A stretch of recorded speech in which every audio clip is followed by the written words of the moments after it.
The Bible is silent about plastic surgery, and there's really nothing in it that tells us that it is wrong. So there has to be other considerations.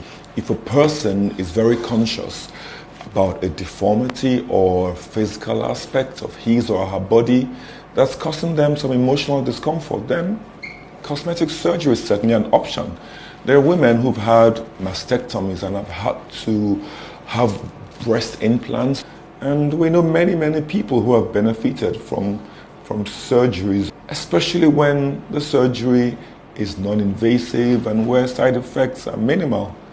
There really is nothing wrong with enhancing the quality of a person's life by surgery, especially when the person is able to breathe better, walk better, or talk better, and especially where psychological health is improved.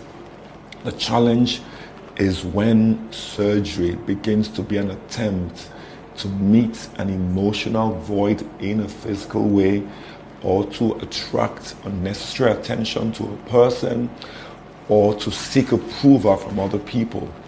In some of these cases, we're then beginning to deal with psychological issues or deep-seated insecurities in a person. If surgery is for sexual attractiveness simply because you want to be found more sexually attractive, then perhaps we're dealing with a deeper issue in terms of esteem. In these cases then, the surgery, the motive, the spirit behind it, then determines whether it's something that we should go ahead with.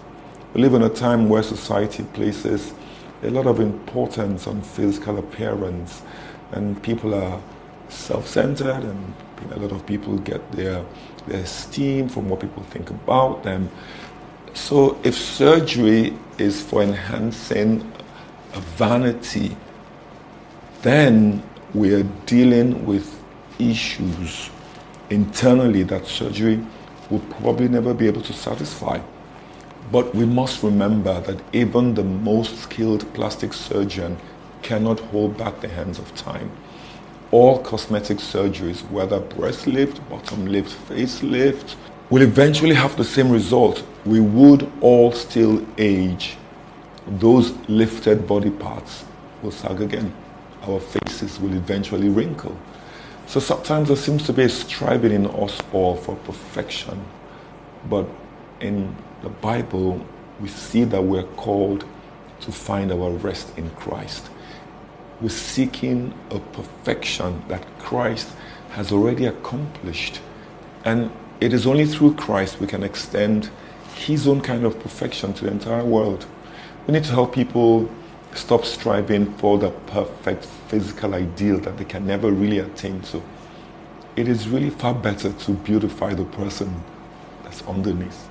He who began a good work in you will perfect it in the day of Jesus Christ.